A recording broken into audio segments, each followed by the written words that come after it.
नमस्कार शेतकरी मित्रांनो, धाराशिव जिल्ह्यातील खरीप हंगाम 2025 मध्ये ज्या शेतकऱ्यांनी पीक विमा भरलेला होता अशा शेतकऱ्यांना पीक विम्याचं वाटप सध्या चालू जरी असलं तर त्यामध्ये 49,000 शेतकरी हे पीक विम्यापासून वगळण्यात आलेले होते.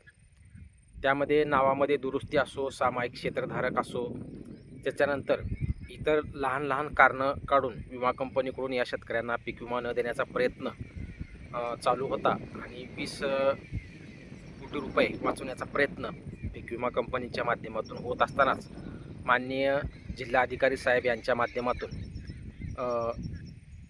हा प्रश्न हाती घेतलेला आहे आणि जे धाराशिव जिल्ह्यातील खरीप हंगाम 2025 वगळलेले शेतकरी आहेत यांच्यासाठी कोणीतरी आवाज उठवावा ही अपेक्षा सर्व शेतकऱ्यांच्या माध्यमातून होत असतानाच अखेर माननीय जिल्हाधिकारी साहेब यांच्या माध्यमातून या प्रयत्नाला कुठेतरी यश येईल अशा अपेक्षा निर्माण झाल्या शेतकरी मित्रांनो.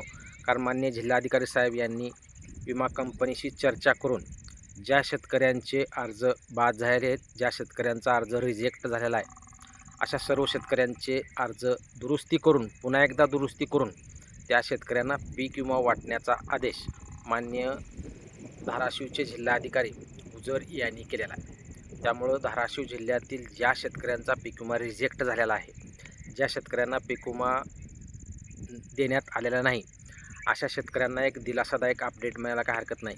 कारण या शेतकऱ्यांना पीक विम्यापासून वंचित ठेवण्याचा प्रकार विमा कंपनीकडून केला जात असल्याचे स्पष्ट दिसत होतं आणि माननीय जिल्हाधिकारी यांच्या आदेशानुसार आता विमा कंपनी पावले उचलण्याच्या बेतात आहे. त्यामुळे माननीय जिल्हाधिकारी यांचा आदेश विमा कंपनी आता पाळते का? कारण ज्या ज्या शेतकऱ्यांचे अर्ज रिजेक्ट करण्यात आले आहेत अशा शेतकऱ्यांना परत एकदा पीक विमा मिळण्याचा अंदाज निर्माण झाला आहे, पीक विमा मिळण्याचा संधी निर्माण झालेली आहे. त्यामुळं या शेतकऱ्यांचे परत एकदा अर्ज दुरुस्त होण्याची प्रक्रिया सुरू होऊ शकते. ज्यांच्या चुका काढण्यात आलेल्या आहेत त्या चुका परत एकदा दुरुस्त करा असा आदेश जिल्हाधिकारी साहेबांनी दिलेला आहे.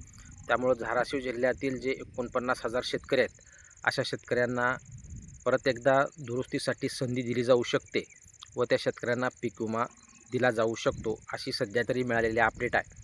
परंतु पाहणं गरजेचं आहे की मान्य जिल्हाधिकारी साहेब यांचा विमा कंपनी आदेश पाळते का आणि त्याच्यावर प्रक्रिया काय होते याबाबतची सर्व अपडेट आपल्या चॅनलवर येत राहील.